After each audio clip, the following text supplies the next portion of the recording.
Merci à vous de m'avoir invité. Donc, c'est mon premier mardi de géol en tant qu'invité, parce que je les ai organisés pendant 12 ans sur la partie entreprise. Donc, je suis très contente de vous présenter mes travaux de recherche un petit peu. Et donc, aujourd'hui, je vais vous parler de recherche en géologie numérique, en faisant un focus sur un point particulier qui est la simulation des objets à géométrie complexe, et en particulier les environnements chenalisés. Mais avant tout ça, j'ai prévu une première partie sur mon parcours et mon métier, ce qu'on m'a demandé, de vous présenter un petit peu ce qui m'a conduit jusqu'à ce travail et ces travaux de recherche aussi. Alors, mon parcours, j'ai fait une classe préparatoire BCPST, comme beaucoup d'entre vous. Alors, je me rends compte qu'effectivement, il me manque le bas des slides, tant pis. Donc moi, j'habitais par ici. Je suis allée en prépa dans le centre de Paris. Et à l'issue de ces 2 années de prépa, j'ai été admise à l'école de géologie à Nancy. Et donc, comme beaucoup d'entre vous, j'ai découvert la région Lorraine et tous ses charmes. Et j'ai donc continué en master, en DEA. À l'époque, ça s'appelait un DEA. Donc, c'est la même chose que le master aujourd'hui. J'ai choisi l'option eau et environnement parce que j'étais venue à l'école de géologie pour travailler dans l'eau et l'environnement. Donc, j'étais restée fidèle à cette première aspiration. Et en fait, je me suis inscrite en double diplôme. Donc, je vais dire master parce que le DEA, ça ne vous parle pas forcément. Je m'étais inscrite en double diplôme parce que mon stage d'ingénierie en 2e année avait pour moi été un déclic sur le fait que finalement, je suis arrivée à Géol, j'ai dit peut-être que je ferai une thèse. Après la première année, j'ai dit non, les études, ras-le-bol, non, je ne ferai pas de thèse. J'irai travailler tout de suite, je suis pressée. Et puis à l'issue de mon stage de 2e année, j'ai dit ouais, en fait, ça ne me convient pas vraiment, les bureaux d'études, je ne suis pas sûre, je trouve qu'on... Je vais le dire directement, je trouvais qu'on bâclait un petit peu le travail. Enfin, moi, j'avais envie d'approfondir les sujets. Et donc, je suis revenue de mon stage de 2e année. Et en début de 3e année, j'ai dit à mon responsable d'option, qui était Michel Buès, donc que vous n'avez pas connu, je lui ai dit, en fait, j'aimerais bien faire une thèse. Comment je dois m'y prendre? Et là, il m'a dit, ne fais rien, j'ai quelque chose pour toi. Donc, voilà comment j'ai eu mon sujet de thèse. Je n'ai pas cherché, en fait. Il m'est tombé dessus. Donc, j'ai rien fait, je lui ai fait confiance. Et donc, j'ai eu une proposition de thèse toujours en Lorraine. Donc, finalement, j'étais venue pour 3 ans. Je me suis dit, allez, je vais rester 3 ans de plus. Et il m'a offert ce package qui était, j'ai un stage de 6 mois qui fait labo, recherche, et en plus, derrière, il y aura un sujet de thèse. Et c'est avec le BRGM, donc le Bureau de recherche géologique et minière. Et ça a été cofinancé par la région Lorraine. Donc le sujet était le suivant, l'évolution de la qualité de l'eau dans les mines abandonnées du bassin ferrifère lorrain, expérimentation à laboratoire à la modélisation in situ. Donc c'était un sujet très appliqué, le contexte était le suivant, on avait abandonné les mines de fer, l'exploitation des mines de fer dans la région depuis un peu plus d'une dizaine d'années. Donc il y avait eu un arrêt de l'exor, c'est-à-dire de pompage des eaux minières, et ça s'était accompagné de l'observation de certaines charges minérales dans les eaux. Et donc, il fallait comprendre quels étaient les phénomènes géochimiques qui opéraient là-dedans. Donc, il fallait récupérer des échantillons sur le terrain, faire des expériences en laboratoire et surtout créer des modèles hydrogéochimiques pour essayer de prévoir comment cette évolution, comment cette concentration allait évoluer dans le temps, pour voir s'il fallait installer des usines de traitement ou pas, ou si la nature ferait bien les choses et que ça s'arrangerait. Donc voilà, j'ai travaillé 3 ans sur ce sujet que j'ai adoré, vraiment. Et à l'issue de ces 3 ans de thèse, on m'a fait une proposition d'un poste d'ingénieur de recherche ici à l'école de géologie. C'était l'ancien directeur qui m'a dit « Ah Pauline, j'ai un truc pour toi, t'aimes bien enseigner ?» J'avais eu l'occasion de donner quelques cours pendant ma thèse. Et il m'a proposé de rester, d'avoir un petit CDD pour construire un MOOC. Alors à l'époque, ça ne s'appelait pas encore un MOOC, mais c'était de commencer à faire une petite plateforme en ligne. Et le contrat n'était pas de 3 mois, il était plus long. Mais en fait, entre-temps, il y a eu la publication d'un poste de maître de conférence contractuel à l'école du génie de l'eau et de l'environnement de Strasbourg, Et mon directeur de thèse m'a dit, Pauline, il ne faut pas que tu laisses cette occasion passer, parce que si tu aspires à faire de l'enseignement et de la recherche, eh bien, ce style de poste est plus porteur, donc ne rate pas cette occasion, présente-toi. Alors, il y avait un concours pour avoir ce poste, ce n'était pas tout à fait l'équivalent. En fait, je fais des digressions, mais l'école du génie de l'eau et de l'environnement de Strasbourg, elle dépend du ministère de l'Agriculture. Donc, il n'y a pas tout à fait les mêmes modalités de recrutement que pour, par exemple, un recrutement ici qui dépend du ministère de l'Enseignement supérieur et de la Recherche. Et donc, ils avaient leurs modalités. Donc, on avait un dossier à envoyer et un oral où on devait présenter un petit cours de 15 minutes pour être recruté sur un poste donc en CDD de 1 an et demi. Donc, je suis allée enseigner là-bas. J'ai été recrutée, je suis allée enseigner là-bas. Donc, j'ai fait beaucoup d'enseignements en hydrologie, en hydrogéologie et en SIG. Et j'ai essayé de poursuivre un petit peu mes travaux de recherche, mais comme c'était en CDD, ce n'était pas forcément évident, surtout quand il y a 200 heures de cours à monter. Et au cours de cette année et demie, eh bien, j'ai tenté une première fois des concours de maître de conférence, je ne l'ai pas eu la première année. Et puis, j'ai tenté à la session 2005 à nouveau les concours. J'ai tenté 3 postes dans la région Est pour raison familiale, parce qu'au début de ma thèse, j'avais plutôt l'intention de partir. Et là, j'étais coincée, et donc du coup, j'ai essayé de rester dans la région Grand Est, et j'ai été recrutée à l'université de Reims-Champagne-Ardenne, dans un laboratoire qui s'appelle le GGNA. Donc, c'est un groupe d'études des géomatériaux et environnements naturels, anthropiques et archéologiques. Donc, je suis allée enseigner à l'université de Reims, dans cette équipe, et j'y suis restée. Alors là, j'étais titulaire, et j'y suis restée finalement que 2 ans, parce qu'à nouveau, il y a eu une opportunité qui s'est présentée. Il y a eu un poste à l'école de géologie, pas vraiment dans mon profil, il faut le dire, mais comme je continuais à venir faire des cours ici de temps en temps, je savais qu'il n'y avait pas de candidat trop dans le profil, et donc je me suis dit, bon, quitte à ce qu'il n'y ait pas de candidat dans le profil, peut-être que la candidate hors profil, ça peut être moi. Donc j'ai tenté le coup, et j'ai été effectivement recrutée dans l'équipe de géologie numérique, ici à l'école de géologie en 2007. Alors à l'époque, notre équipe de recherche était affiliée au CRPG, donc le laboratoire de mes collègues. Et en 2012, en fait, il y a eu un complet remaniement des laboratoires de géosciences à Nancy, qui a conduit à la création du laboratoire Géoressources, qui a rassemblé du coup l'ancien LEGO, une partie du LEM, une partie de J2R, une partie du CRPG. Et donc mon équipe a fait partie des gens qui sont passés dans ce nouveau laboratoire pour des raisons scientifiques, hein, c'était plus cohérent. Et donc aujourd'hui, mon poste donc, est rattaché pour la recherche au laboratoire Géoressources et pour l'enseignement à l'école de géologie. Mais les tutelles génériques, c'est l'Université de Lorraine. Donc voilà un petit peu pour mon parcours en termes de géographie. Maintenant, je voulais vous présenter un peu mon métier. Donc je suis enseignante-chercheuse, je suis maîtresse de conférences. Il y a 2 grades, hein, maîtresse de conférences et puis professeur des universités. Donc moi, je suis maître de conférences, maîtresse de conférences. Et on a 2 missions. Donc la particularité de ces métiers-là, c'est d'avoir une mission d'enseignement et de recherche. Alors, j'ai mis la petite image ici rigolote. Donc, comme tout le monde l'imagine, le métier d'enseignement, c'est déjà de transmettre. Donc, ça va comprendre la conception et la réalisation des cours. Donc, se dire, voilà, je pense qu'il faut faire un cours sur tel sujet, et puis le réfléchir, l'organiser. Alors, concevoir un cours, ça va avec l'évaluation, parce qu'en fait, si on ne réfléchit pas à est-ce que le message que je cherche à transmettre, il a été bien transmis, en fait, ça ne sert à rien. Donc, c'est une grosse part quand même, l'évaluation des compétences entre la conception de l'examen et puis ses corrections, etc., et la remise à jour. Il y a l'accompagnement et l'orientation des étudiants, donc, dans les petits entretiens qu'on peut avoir, formels, informels, et donner des séminaires et des conférences, que ce soit ici à l'école ou dans d'autres structures. Et puis, à côté, il y a les tâches un peu de l'ombre qui ne se voient pas forcément, mais qui nous occupent énormément de notre temps. Il y a tout ce qui est organisation, donc la conception des emplois du temps.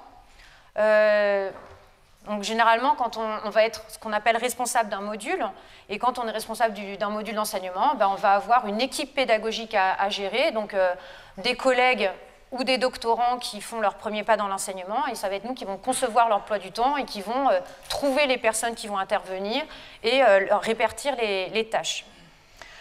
Concevoir les maquettes de formation, les diplômes et leur évaluation. Donc, il faut savoir que, en fait, par exemple, une école comme l'école de géologie, comme toutes les écoles d'ingénieurs, elle est accréditée à délivrer le diplôme d'ingénieur sous la condition d'avoir l'accréditation de la CTI. La CTI, c'est la commission des titres d'ingénieur. Donc, c'est une commission qui vient visiter l'école tous les 5 ans. Et donc, il va faire une évaluation, qui a un gros rapport à remettre. Donc ça, c'est la direction de l'école qui effectue ce rapport. Mais en fait, on est tous impliqués dans les réflexions pour écrire ce rapport, venir le jour J, être là, discuter avec les évaluateurs et leur faire un retour. Et quand on veut faire des mises à jour du programme pédagogique, on est obligé aussi de faire des propositions et de les soumettre au conseil d'administration de l'école, donc qui s'appelle le conseil d'école. Et donc, ça va avec la dernière tâche de l'ombre qu'il y a à l'enseignement, qui est administrer et évaluer. Donc, on doit participer du coup à toutes les instances institutionnelles d'enseignement. Donc, au niveau de l'Université de Lorraine, on a ce qu'on appelle les collégiums qui rassemblent. Alors, nous, ici, on appartient au collégium Lorraine INP qui rassemble toutes les écoles d'ingénieurs. Et puis, il y a des instances au niveau de l'université qui vont réfléchir à la pédagogie. Et il y a aussi ce qui s'appelle le CNU, le Conseil national des universités, qui va évaluer nos collègues sur leur partie enseignement et recherche. Donc, j'y étais pendant 4 ans. Et donc, ça va faire aussi une tâche assez importante d'administration, d'évaluation. On va regarder des dossiers, on va proposer des personnes à l'avancement ou pas, etc. On va avoir la participation au jury, donc jury de master, jury de diplomation, etc. Le recrutement des étudiants, mais aussi de nos collègues.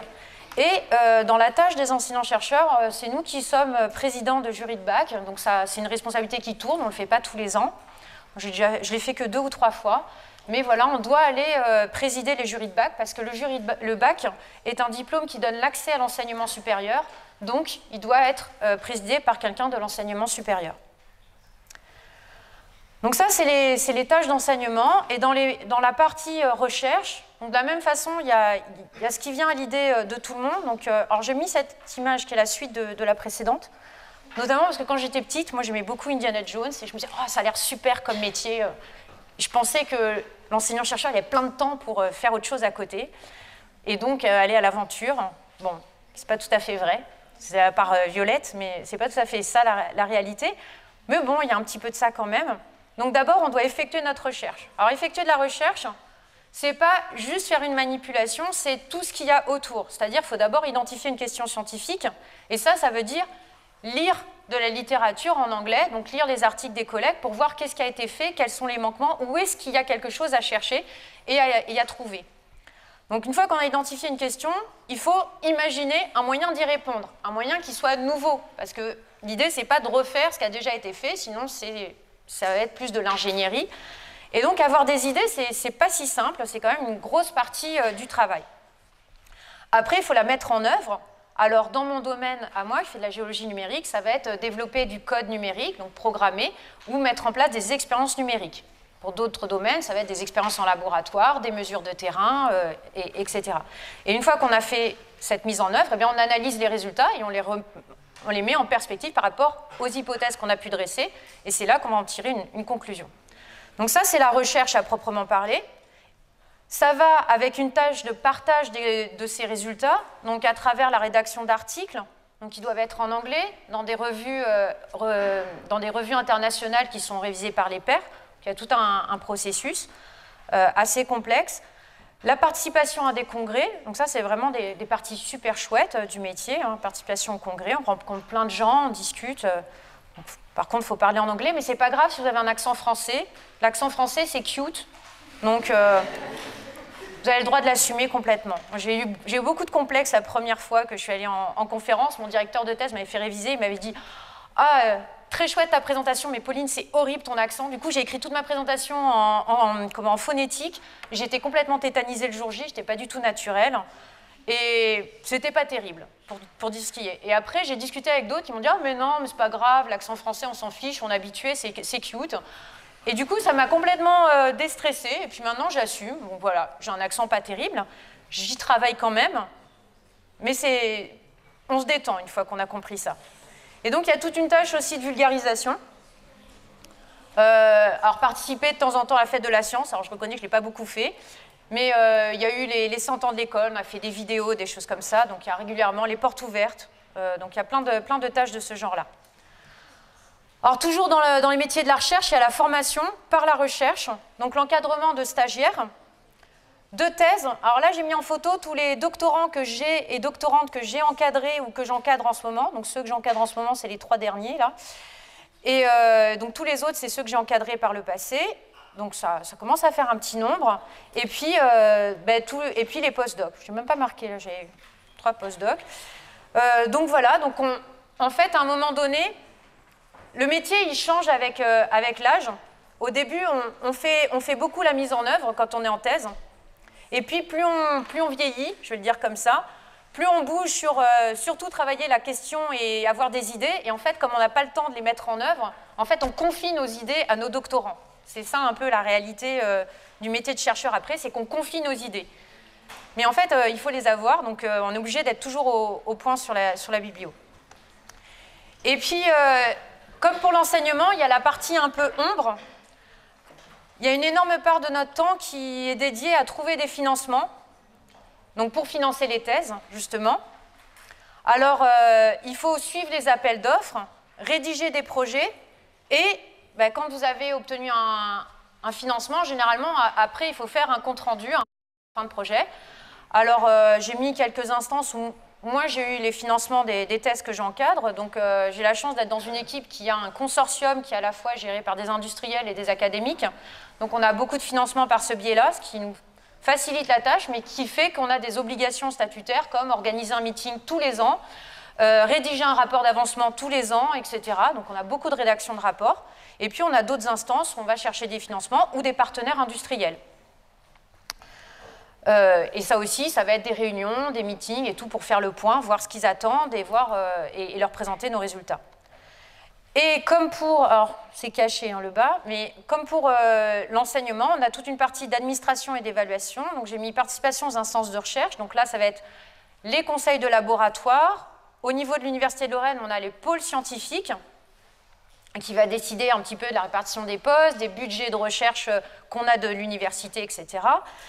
Là encore, le Conseil national des universités, le CNRS, qui est une de nos tutelles. On va avoir aussi toute la partie journaux scientifiques, donc avec l'édition. Au début, en fait, quand on est jeune chercheur, on va nous demander de relire les articles de nos collègues et de donner une évaluation. Donc généralement, on relit, on donne des conseils pour améliorer, voire on dit que c'est pas très bien et on conseille de rejeter l'article. Ça arrive beaucoup. Et puis, pareil, quand on vieillit, on commence à avoir d'autres tâches. Donc, par exemple, on va vous proposer de faire partie de l'editorial board et puis après de devenir éditeur associé ou éditeur en chef. Donc, moi, actuellement, je suis éditrice en chef de Computers and Geoscience depuis maintenant 4 ans et demi. Donc, c'est un journal qui reçoit à peu près 1000 soumissions par an.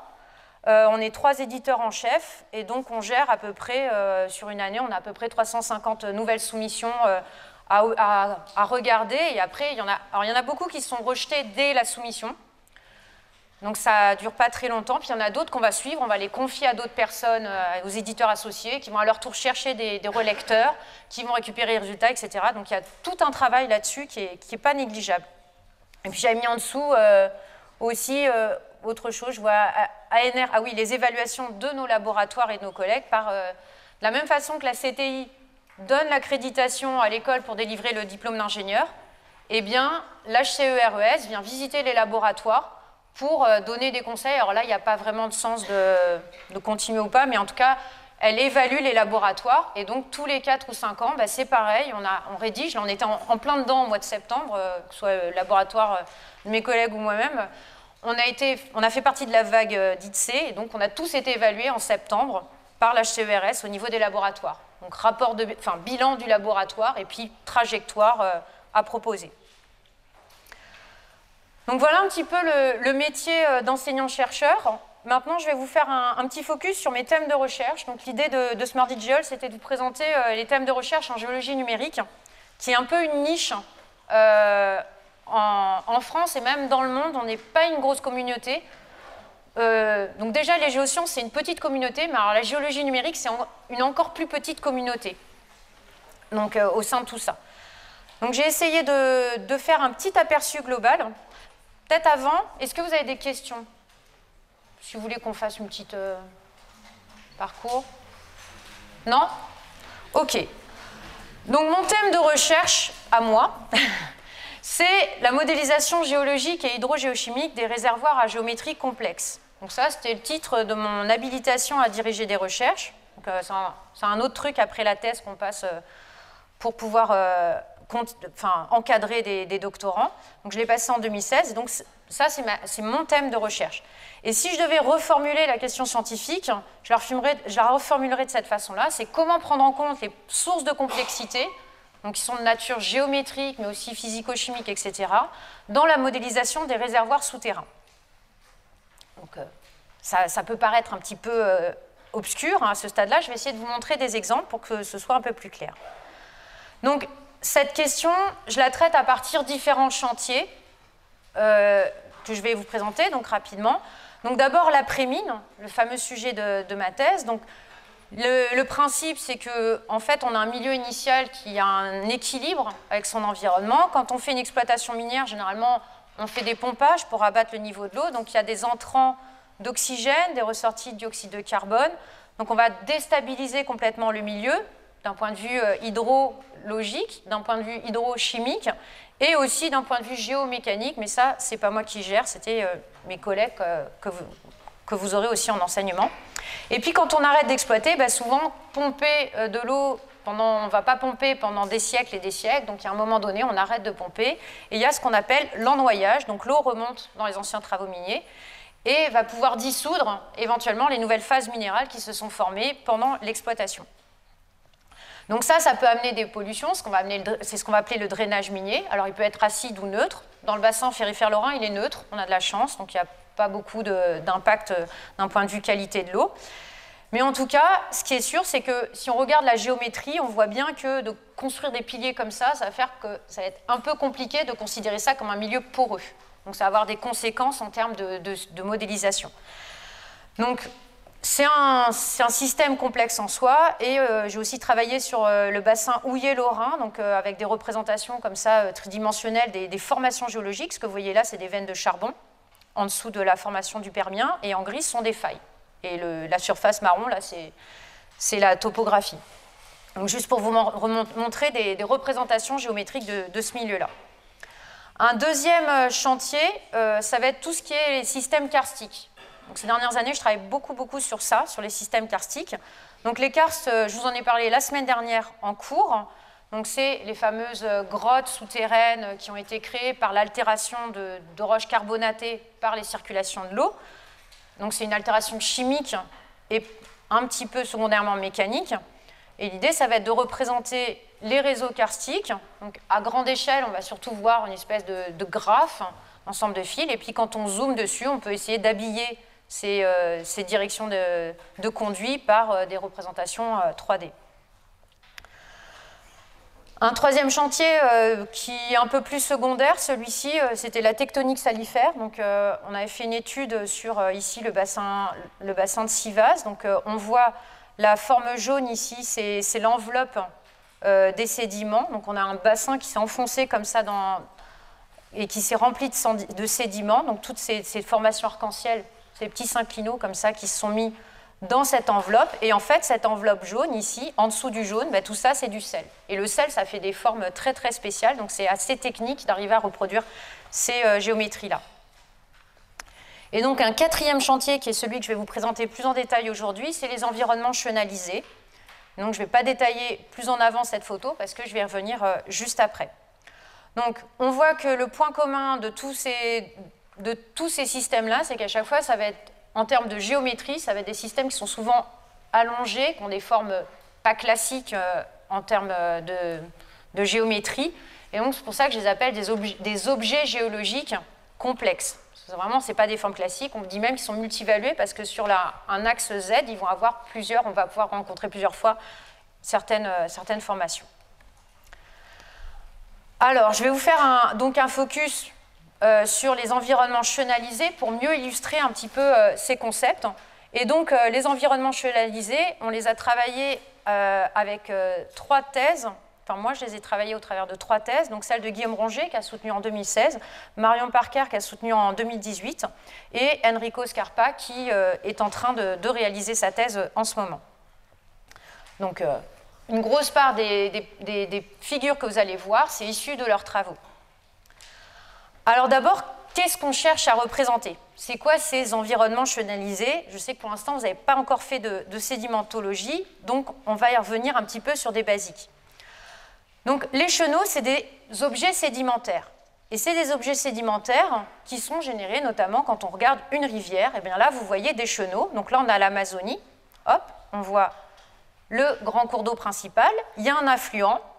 Et puis, si on regarde un petit peu mieux, on voit même aussi des petites formes ici, vous voyez, là, on va voir des grandes formes comme ça, qui sont en fait des méandres. Donc la rivière, elle passait là avant, et puis en fait, dans son évolution, ils ont été abandonnés, et donc ils se sont remplis d'argile comme ça. Et donc ça va vous construire en fait un dépôt progressivement. Donc l'eau va éroder, mais va aussi déposer. Donc ça, c'est l'environnement fluviatile. Il y a un deuxième cas dans lequel on voit des chenaux, c'est l'environnement turbiditique. Alors, c'est moins joli en photo satellite. Là, on en voit un qui est très connu, c'est au niveau du Congo. On va avoir ici un très grand ensemble turbiditique, du coup qui est recherché parce que généralement ces sources sont des réservoirs, donc il est très étudié il a été très étudié par les pétroliers. Et donc là, on voit bien, même dans Google Earth, on a cette gorge, cette gorge qui s'est formée dans les fonds marins. Alors, si on replace ça dans un contexte plus global, qui est une carte que vous allez sûrement revoir en cours de sédimentologie, en fait, on a du continent donc jusqu'à la mer, vous allez avoir une zone ici de montagne dans laquelle vous allez éroder les formations rocheuses, et vous allez avoir des premières rivières qui vont se former. Et à ce stade-là, souvent, on dit donc braided system, c'est rivière en tresse. Donc là, on va avoir des rivières en tresse parce que la pente est assez importante. Et quand la pente, et donc vous voyez qu'en termes de phénomène, c'est surtout de l'érosion. Il n'y a que de l'érosion à ce stade-là. Et puis quand la pente devient un peu plus faible, on va avoir une évolution de cette forme des cours d'eau, et on va avoir non seulement érosion, mais aussi transport, et un peu plus bas, dépôt. Donc on va avoir un même système, un même agent, l'eau, qui va à la fois éroder, mais aussi déposer des sédiments. Et dans cette zone-là, où il y a érosion, transport et dépôt, on va former des méandres. La rivière, généralement, elle a une forme méandrifère, et c'est là qu'on va parler de chenaux. Et on va avoir des petites formes d'accompagnement, on va avoir ce qu'on appelle des lobes, c'est des moments où ça déborde comme ça, localement, la rivière, au gré d'une crue, va déposer sur son côté un ensemble de dépôts, généralement argileux, et puis vous allez avoir des méandres abandonnés, parce qu'elle évolue dans le temps, on va y revenir. Et puis un peu plus bas, avant le système deltaïque, ça recommence à évoluer, c'est tellement plat que là, ça fait des systèmes qu'on dit anastomosés, et on a le delta. Et puis on arrive au niveau des océans, et là on passe dans ce qu'on appelle le contexte turbiditique, donc l'image satellite que je vous ai présentée, et au moment où vous avez la rupture de pente, ici, du talus continental, vous avez une grande rupture de pente, et bien ça va favoriser des décharges sédimentaires brutales, comme des espèces de glissements de terrain sous-marin, et qui vont vous déclencher comme ça, et vous engendrer la formation de systèmes méandrifères, mais qu'on va appeler turbiditiques. Alors, les deux systèmes se ressemblent, ils ont plein d'analogies en termes de géométrie, mais ils ont aussi beaucoup de différences. Donc certains sédimentologues vous diront « Ah non, non, ça n'a rien à voir ». En fait, si, d'un point de vue géométrique, il y a vraiment des ressemblances, les deux sont méandrifères, vous allez avoir des lobes, etc. Mais le remplissage sédimentaire n'est pas tout à fait le même, et les processus de formation ne sont pas les mêmes. Et on va avoir des différences de taille, de structure, et la forme, vous pouvez imaginer un petit serpent comme ça. Dans les deux cas, ça marche. Donc du coup, quand on regarde ces systèmes, donc on regarde un instant T, là vous avez à droite une vue du ciel et à gauche une vue en coupe. Donc là, j'aurai l'eau qui se déplace comme ça, donc ma rivière qui serpente un peu, et en coupe, eh bien, je vais avoir une forme comme ça, donc le niveau de l'eau ici, puis ça creuse, généralement c'est asymétrique, avec une érosion sur les bords externes, donc ça va éroder là, et ça va déposer sur la face interne. Donc on érode sur le bord externe, et sur la face interne, on dépose des sédiments. Et ça va faire comme ça, donc ça va se déplacer dans le temps, donc hop, latéralement, ça va commencer à se déplacer parce que ça érode, donc ça va venir entailler comme ça la berge par érosion, et en parallèle, on dépose à l'intérieur. Donc ce qu'on dépose à l'intérieur s'appelle des barres d'accrétion, généralement c'est sableux. Il y a toute une histoire de lithologie, ça va être sableux, gréseux. Et si je regarde dans le plan vertical, ben, je vais avoir donc un mouvement, donc là je vous ai parlé de la migration latérale, je vais avoir un mouvement vers l'aval qu'on va appeler la progradation. Alors elle n'est pas toujours systématique, elle peut être un peu en arrière, etc. C'est un peu plus compliqué que ça. Et puis en vertical, eh bien, si on dépose des sédiments, on va avoir tendance à aggrader. Donc on va construire comme ça une pile sédimentaire qui va s'assembler.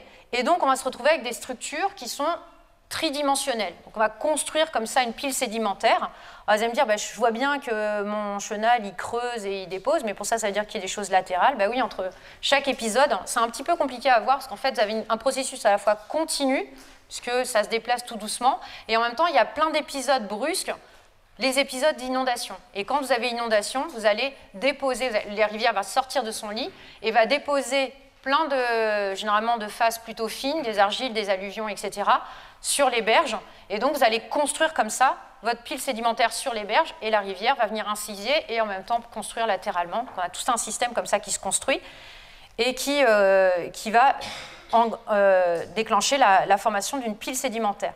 Donc, on a un système tridimensionnel qui mêle érosion et dépôt. Alors, ça vous fait des super jolies images satellites. Donc, ça vient de Google Earth.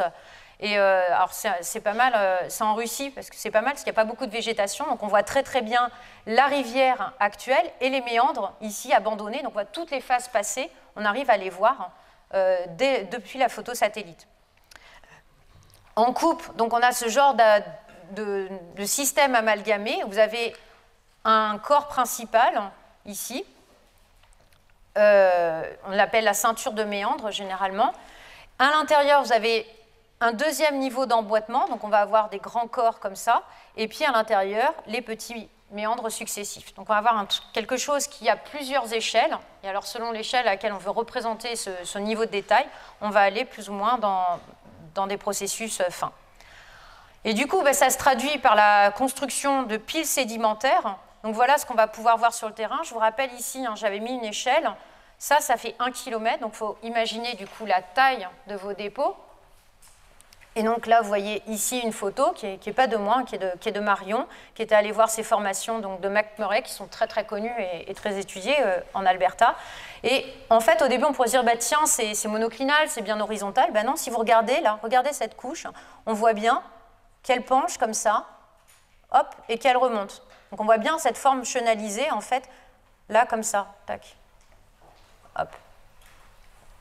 Donc on voit bien comme ça la formation de cette pile sédimentaire qu'il va falloir reconstruire, parce que du coup, si on arrive à reproduire cette formation-là, on va réussir à reproduire une pile sédimentaire et donc à comprendre un réservoir.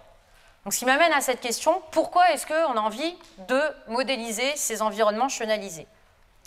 Alors, en règle générale, cette question, elle est générique à tous les modèles. Un modèle mathématique, c'est une représentation simplifiée de la réalité et ça a plusieurs finalités qui peuvent être plus ou moins exhaustives. Donc ça peut servir à valider une hypothèse de processus géologique. Ça va être quand on a des modèles qu'on va appeler physiques, à base physique, on va essayer de reproduire un processus physique, et on va se dire, voilà, sous telle et telle hypothèse, est-ce que j'obtiens ce que j'observe sur le terrain? Si oui, ça veut dire que mes hypothèses peuvent expliquer mes observations, sinon, je suis obligée de changer d'hypothèse, elles ne sont pas valables. Donc ça va être une première finalité des modèles. Deuxième intérêt de construire des modèles, concilier une reproduction de processus et observation de terrain. Donc ça va un petit peu dans la même idée. Et la troisième, qui est peut-être celle qui un peu focalise nos efforts, c'est de proposer des simulations sur le volume, la localisation des ressources ciblées en industrie. En effet, quand vous allez travailler, quel que soit votre secteur d'activité, on va souvent vous demander de faire des modèles. Alors, dans la tête des gens, quand ils parlent de modèles, ils pensent modèle physique. modèle de processus. Or, pour faire un modèle de processus, eh bien, il faut d'abord avoir un modèle géométrique. Il faut d'abord décrire le milieu. Donc, on va commencer à y mettre un modèle pétrologique, c'est-à-dire mettre des natures de roches. Donc ici, par exemple, si c'est des chenaux, on va dire le orange, ça serait des grès, et puis le bleu, ça serait de la boue. Donc, si on est en contexte turbiditique. Une fois que j'ai défini ces faciès, alors je vais pouvoir remplir chacun de ces faciès avec des propriétés pétrophysiques, par exemple la perméabilité, on en a parlé en cours d'hydrogéologie, donc dépendant de la perméabilité, l'écoulement sera plus ou moins rapide. Généralement, les argiles sont moins perméables que les sables, donc ça va être important de mettre des propriétés qui sont fonction de ces paramètres. Et seulement après avoir construit ce modèle pétrophysique, alors je peux faire mon modèle physique. Donc là, en l'occurrence, une simulation d'écoulement. Donc c'est uniquement si j'ai ces propriétés qui sont bien représentées que je peux faire une simulation d'écoulement adéquate. Donc ça veut dire qu'il faut que j'ai bien représenté mes faciès et que j'ai donc bien représenté la géométrie de mon milieu. Et c'est pour ça que nous on s'y intéresse. Et que sinon, si on n'arrive pas à représenter correctement ces objets géologiques, eh bien on fait des simulations dans des milieux qui sont mal décrits, et s'ils sont mal décrits, les simulations elles sont fausses. Alors, j'ai déjà un petit peu évoqué cette idée, je vous la réillustre avec cette image. Donc, typiquement, en certains contextes, on va avoir ici, alors c'est l'inverse un petit peu, hein, là on est sur des chenaux donc abandonnés, donc vous voyez qu'on vous indique que les formations jaunes, c'est la zone perméable, parce que ça va être ce qui s'est construit par les barres, donc là je suis en fluviatile, c'est la différence un peu entre fluviatile et turbiditique. Quand je suis dans des rivières, eh bien, les barres d'accrétion, donc qui sont formées par le dépôt sur la face interne de sable, vont être des milieux plutôt perméables, donc vont constituer potentiellement des réservoirs pour plein de choses. Et puis le dernier méandre, parce qu'à un moment donné, en fait, ça se recoupe, hein, donc quand ça devient de plus en plus sinueux, quand vous avez deux morceaux qui se rassemblent, paf, ça va prendre un raccourci, donc ça va couper entre les deux. Le méandre, il est abandonné, du coup, ce qui était dedans se met à sédimenter et du coup, il se remplit d'argile. Donc, on va avoir des barres d'accrétion sur l'interne et le dernier chenal qui va être rempli d'argile. Et celui-ci, eh bien, il va constituer, du coup, en bleu, des barrières à l'écoulement. Donc, si on arrive à représenter ce niveau de détail, on va arriver à mieux représenter les écoulements dans ce type d'environnement. Donc, on y voit tout de suite l'application sur prévoir des volumes de ressources et aussi arriver à voir comment il va falloir pomper, etc., pour pouvoir optimiser la récupération de ces ressources, que ce soit de l'eau. Ça peut être aussi comment on doit mettre en place notre système pour dépolluer un environnement, hein, parce que si on le place en plein dans les barrières aux écoulements ou de l'autre côté de la barrière, on ne va pas réussir à capter la pollution. Et puis, je vous ai mis cet article récent, justement, de Guillaume Rongier, qui maintenant est chercheur aux Pays-Bas, et qui a travaillé pendant un de ses postdocs sur l'impact d'une bonne représentation de ces milieux fluviatiles sur l'estimation de l'âge des eaux souterraines et aussi de leur recharge. En fait, en hydrogéologie, on a tendance un petit peu souvent à mettre du milieu équivalent, c'est-à-dire à homogénéiser l'ensemble un petit peu partout, et du coup, on néglige les incertitudes qu'il y a sur les géométries et par voie de conséquence, on a tendance parfois à mal estimer la recharge vers la nappe souterraine. Or, dans ce papier, il démontre que travailler sur différents scénarios de construction de l'environnement géologique, prendre en compte ces hétérogénéités, ça va impacter les estimations de recharge de la nappe.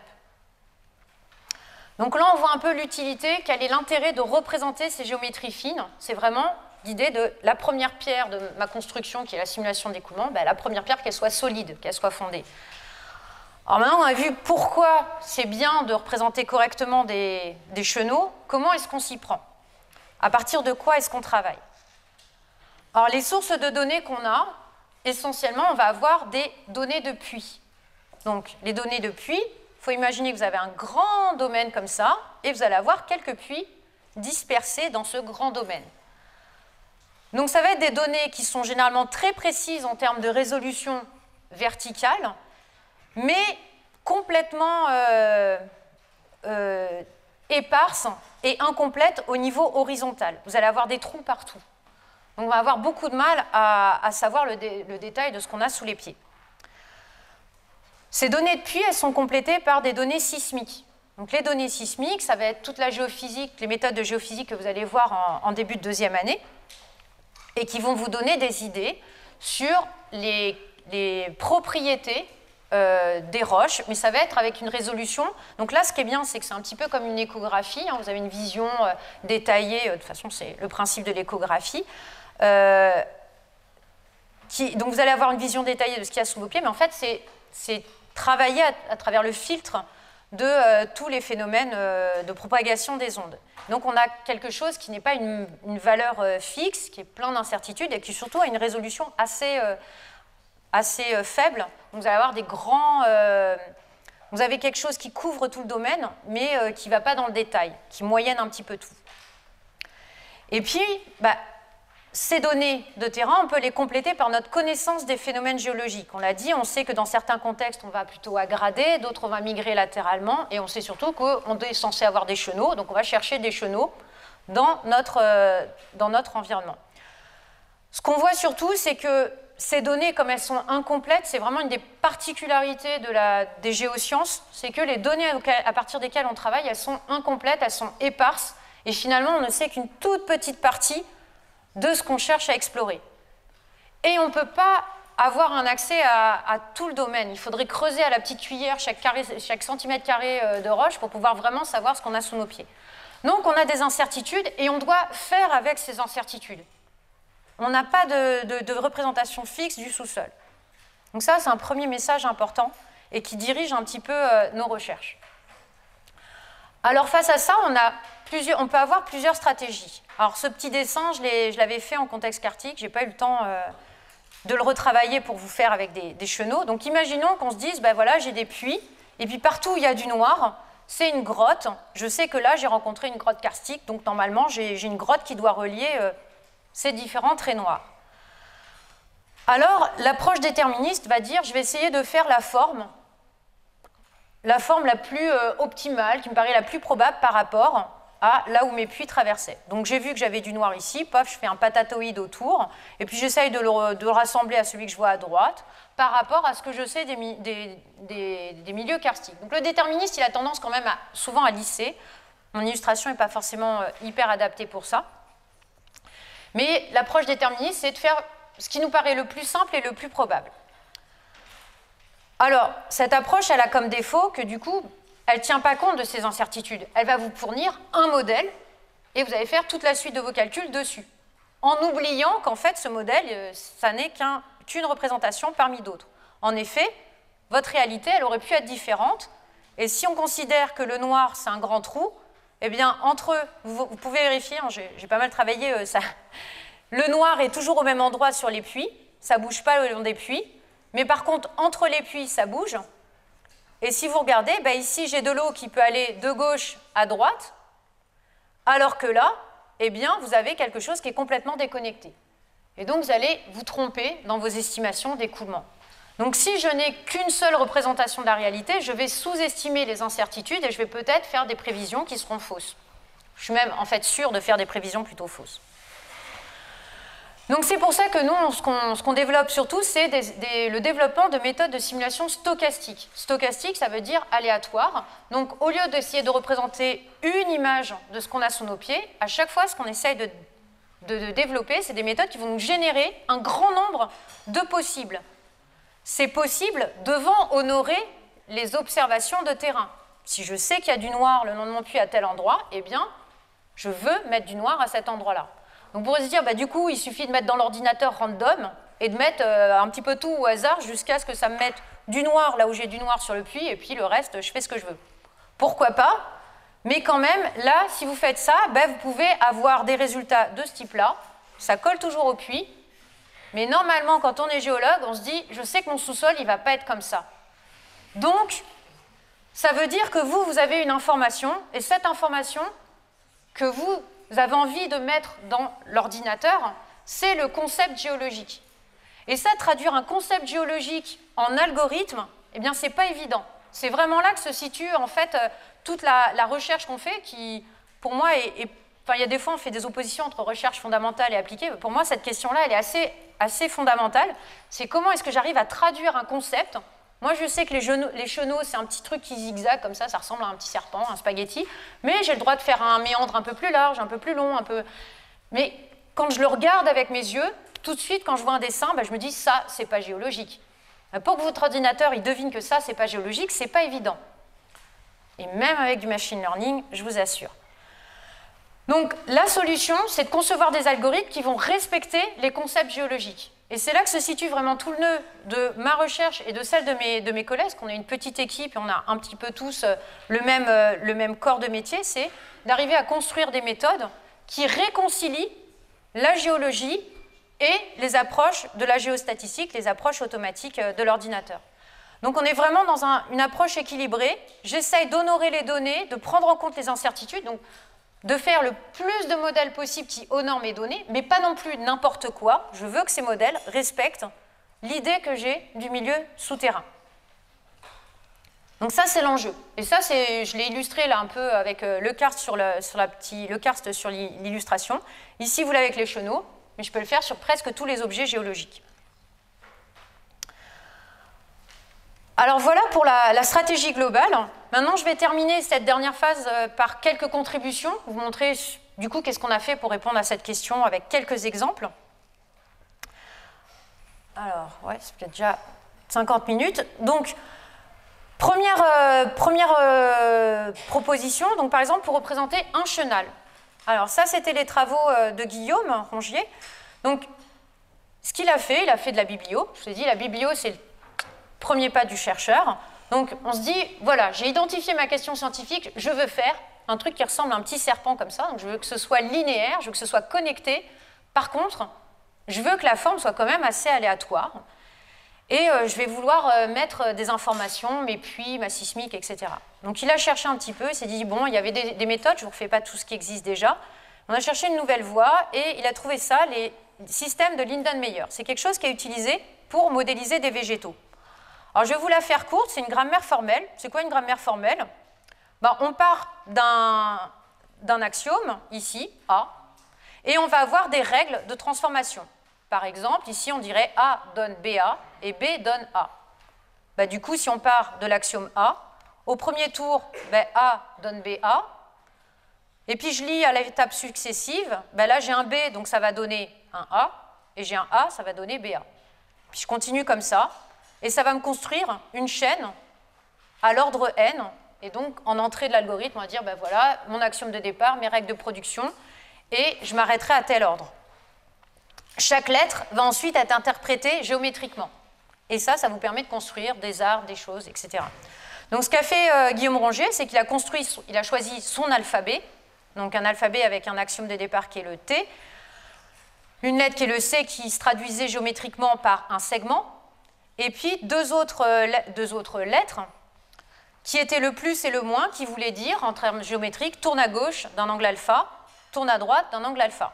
Et les valeurs L, alpha L et les deux alphas sont tirées aléatoirement, c'est ce qui va permettre d'avoir une forme. Et vos règles de production, elles sont les suivantes. Donc le moins C va se transformer en une succession de plus C, le plus C en une succession de moins C. Quand on fait ça plusieurs fois, on va se retrouver avec quelque chose qui ressemble à une sinusoïde, mais comme ces éléments rouges sont aléatoires, vous allez pouvoir avoir des formes qui ressemblent comme ça à des chenaux qui sont beaucoup moins régulières et homogènes que ce qu'on a d'habitude. Donc en s'appuyant sur l'observation d'analogues, il a pu faire le lien avec des paramètres qui étaient observés par nos collègues sédimentologues, donc courbure, amplitude, longueur d'onde, qui sont des paramètres qu'on peut mettre en entrée, et proposer quelque chose qui nous permet de générer la ligne centrale comme ça du chenal.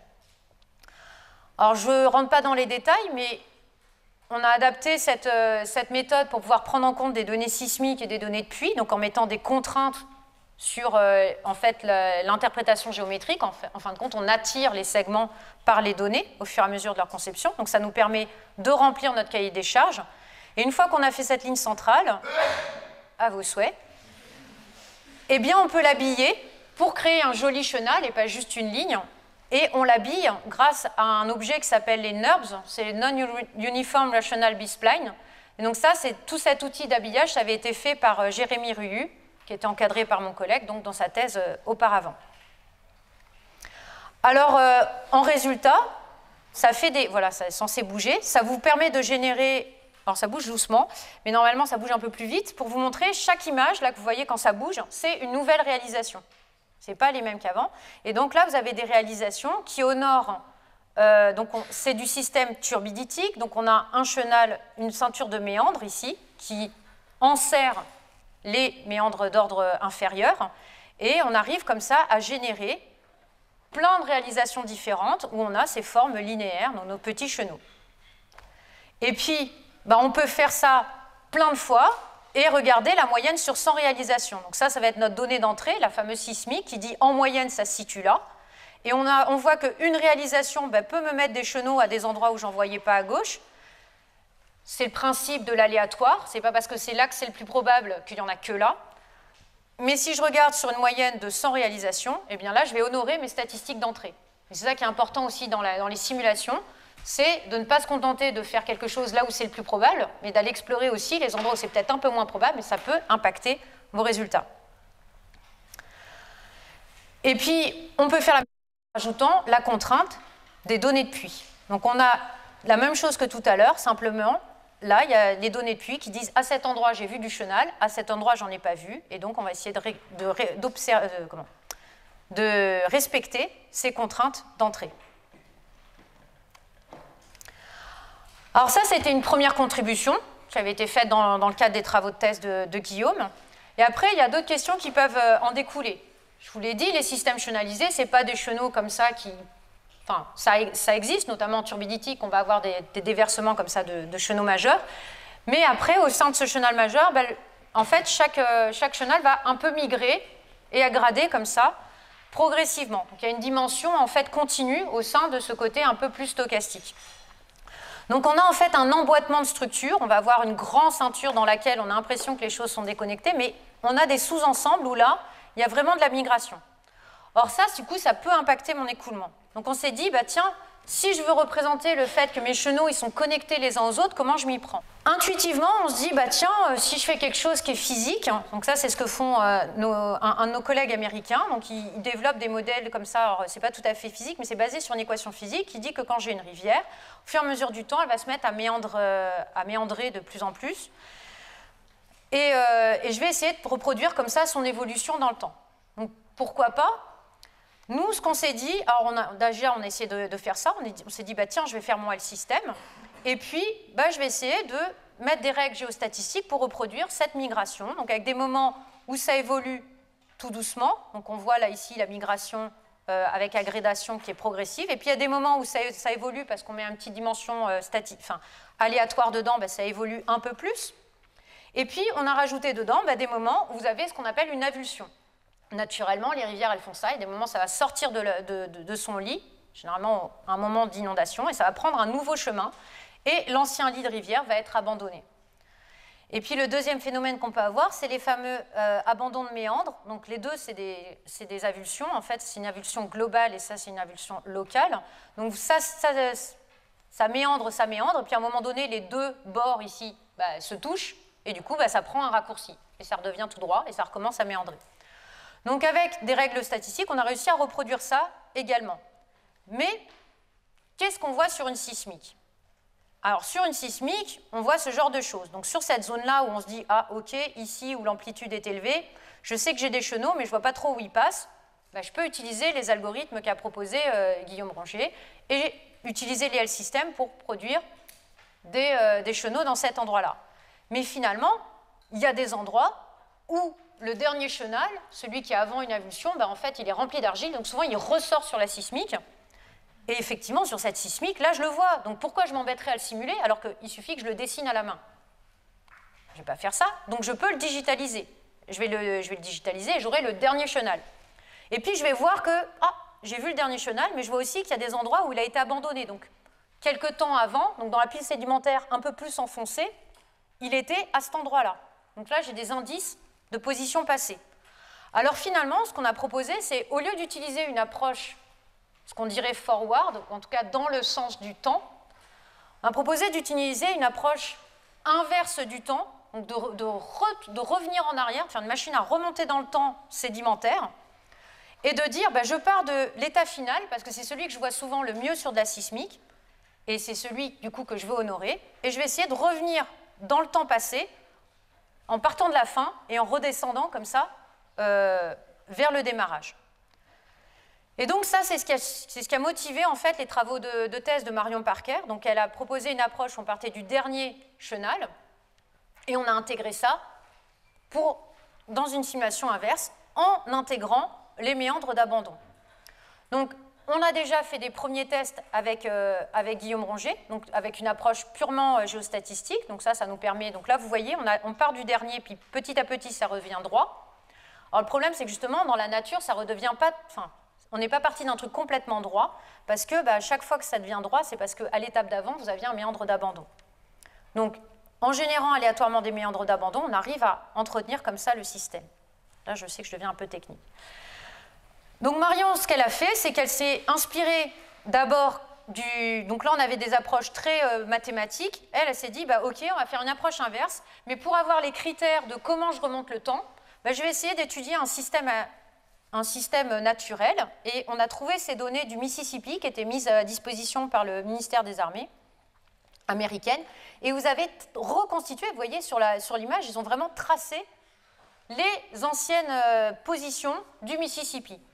Donc elle a digitalisé tout ça, avec l'aide d'une étudiante de l'école, qui faisait son projet laboratoire dessus. Donc elles ont digitalisé, ils ont construit un algorithme pour calculer automatiquement les déplacements d'un point au point précédent, et ça leur a permis d'avoir des statistiques sur les taux de migration, les tendances statistiques, etc., pour arrêter de le faire complètement aléatoire, la migration, et pour la baser sur des observations de terrain.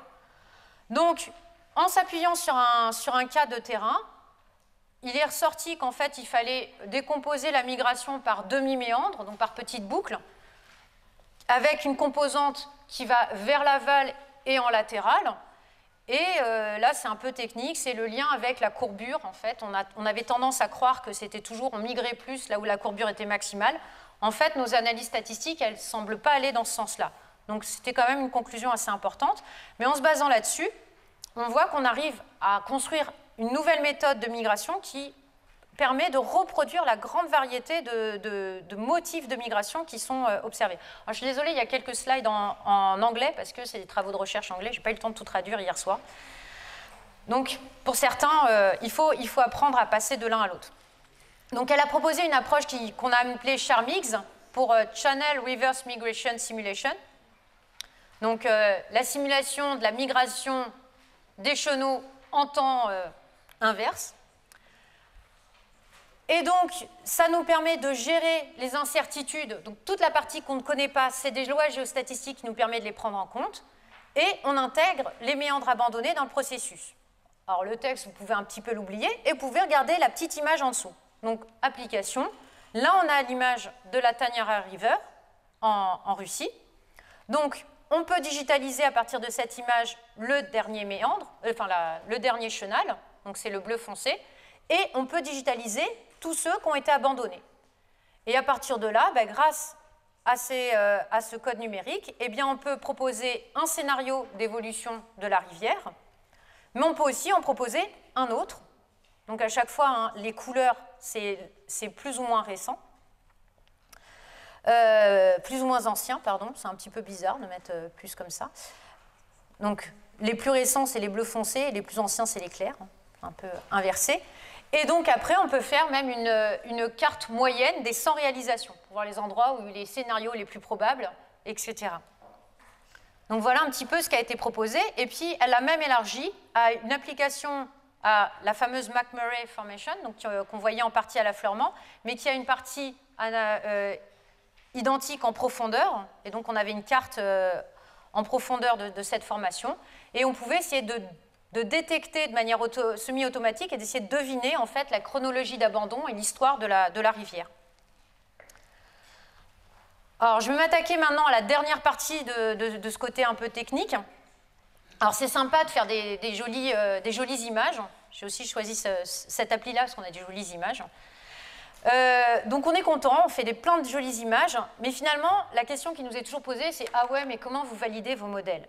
Alors déjà, il faut savoir qu'on n'aura jamais la vraie réponse, donc tous les modèles sont toujours des approximations et des simplifications, mais c'est une question tout à fait pertinente, parce que comme on l'a dit tout à l'heure, la tête de Dark Vador, on sait que ce n'est pas des chenaux, on dit tout de suite c'est pas bon.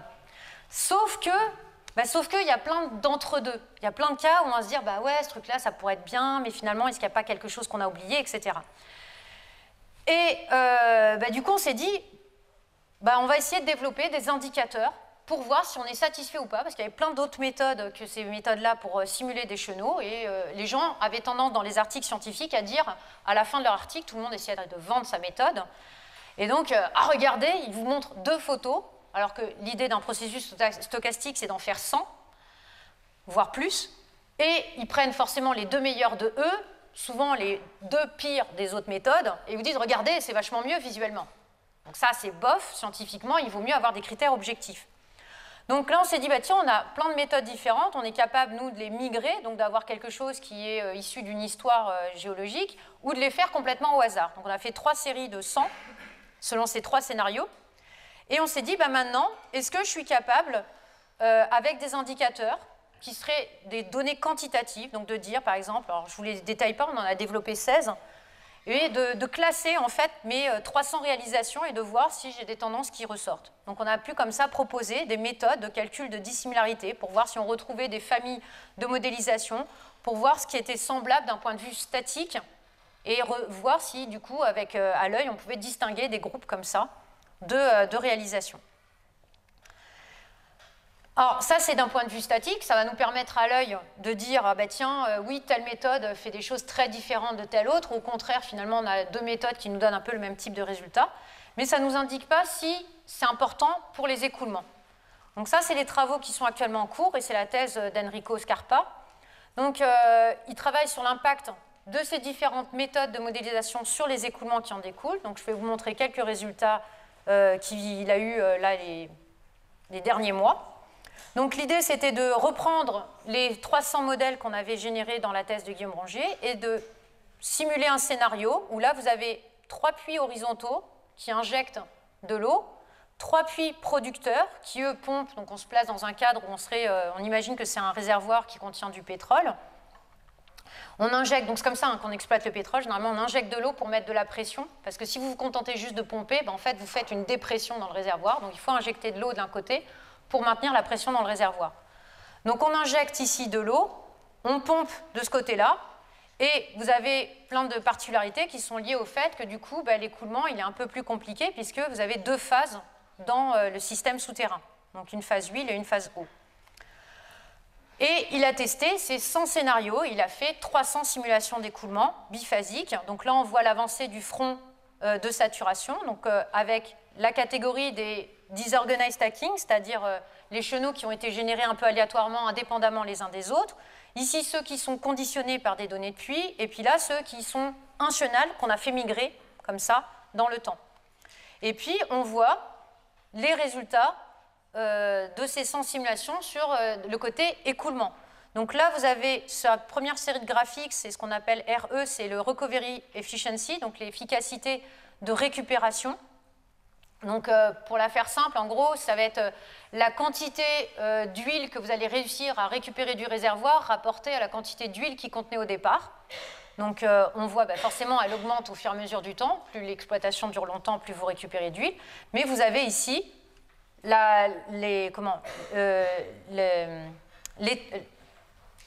l'étendue des incertitudes associées. Donc selon la réalisation, on voit qu'on ne récupère pas du tout la même quantité. Et ce qui est intéressant, c'est qu'on voit surtout, c'est que ce recovery efficiency, il change en fonction de la méthode géostatistique qui a été utilisée pour générer le milieu. Et c'est ça qui est important, c'est qu'en fait, le message et la contribution de ce travail, c'est vraiment de montrer que, oui, toutes les méthodes géostatistiques ne se valent pas, et selon les hypothèses que vous allez faire, vous n'allez pas avoir le même type de résultat en écoulement et la même appréhension des incertitudes dans votre réservoir.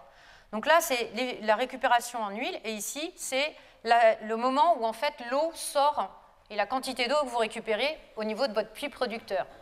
Donc c'est le moment qui est fatidique, plus ça arrive tôt, moins c'est bon pour un réservoir. Donc j'arrive aux conclusions scientifiques.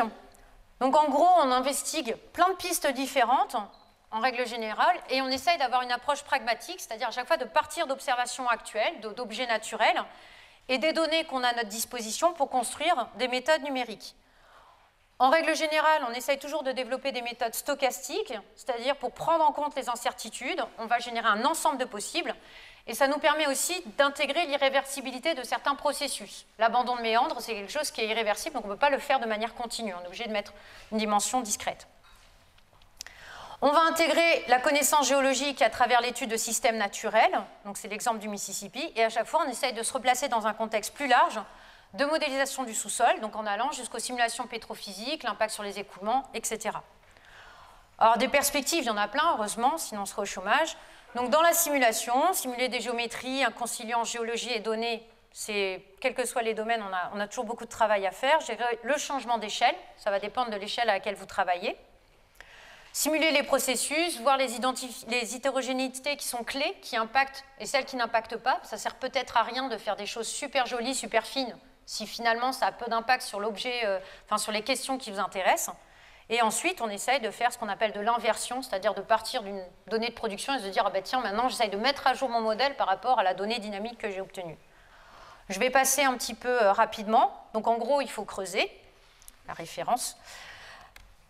Et quand on creuse beaucoup, ça vous modèle même des paysages. C'est parce que je trouvais aussi l'image très jolie. Donc je voulais vous la montrer. Alors, pour terminer, j'ai juste 2 slides de bilan pour revenir au point de départ, le parcours. J'ai copié sur Johan, j'ai vu sa vidéo.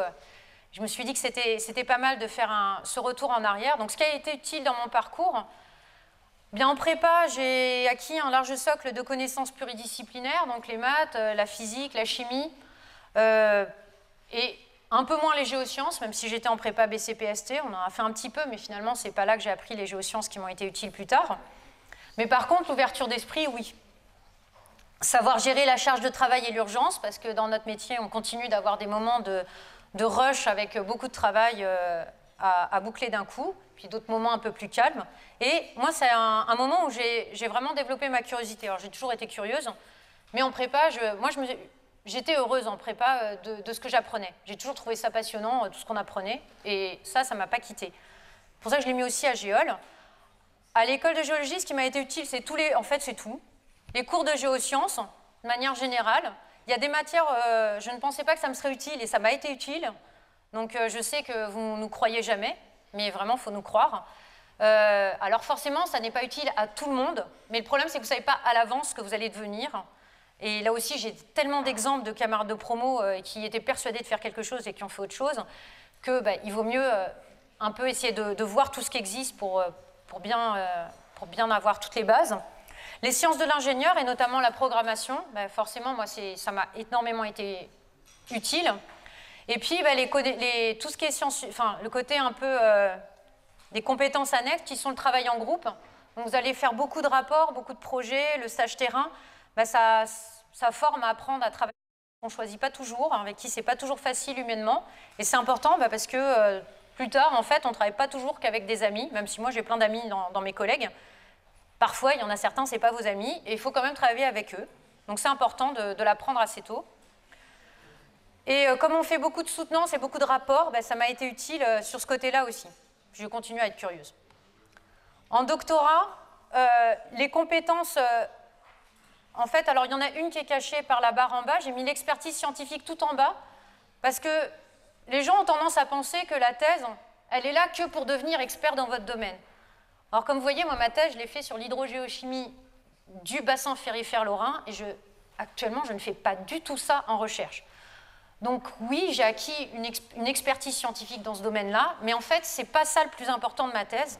Moi, ce que j'ai surtout appris en thèse, c'est la démarche scientifique, le travail en laboratoire et l'autonomie.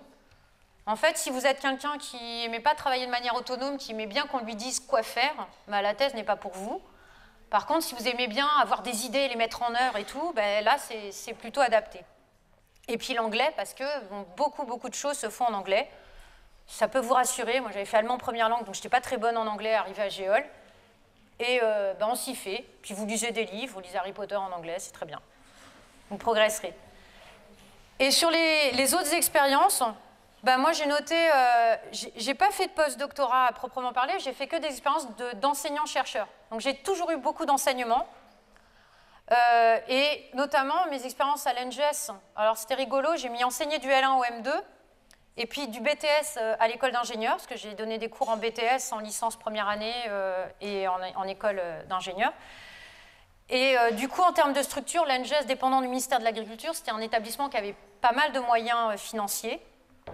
Et l'université de Reims, c'était l'opposé en moyens financiers. On avait très peu de moyens financiers. Quand j'ai été recrutée là-bas, mon équipe d'accueil n'avait pas les moyens de me payer un ordinateur. Donc les 4 premiers mois, j'ai fait mes cours sur mon ordinateur personnel.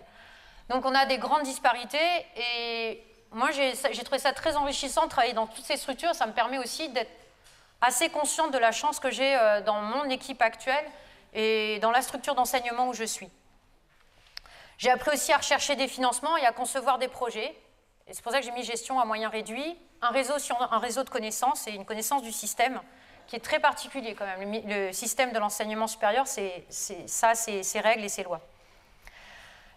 Et j'ai voulu terminer sur ça, sur ce que j'aime dans mon métier. Alors, moi, ce que j'aime beaucoup, c'est que j'apprends tous les jours, tout le temps, plein de trucs nouveaux. J'ai même, mon regret, c'est que je n'ai pas le temps de faire tout ce que j'aimerais faire. J'ai toujours des tas de vidéos, de cours que j'ai envie de suivre et de choses que j'aimerais faire.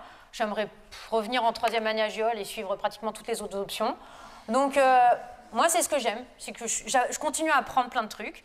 Je peux me questionner tout le temps.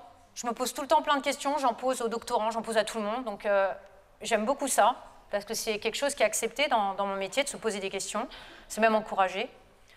On a une grande autonomie, même si on est cadré par la recherche de financement, etc. On est quand même autonome et on est un peu son propre chef sur ces sujets de recherche. Les rencontres. On croise énormément de personnes, donc en local, mais aussi à l'international. Je me suis fait des amis dans d'autres pays parce qu'on s'est rencontrés à plein de conférences et qu'on a sympathisé. Travailler en équipe, donc ça paraît opposé, hein, autonomie et équipe, mais pas du tout. C'est vraiment, vous avez votre sujet, mais vous échangez avec les autres. Et moi, j'aime beaucoup l'enseignement, transmettre et me sentir utile par cette voie-là. Bon, voilà, j'ai fini. Merci de votre attention.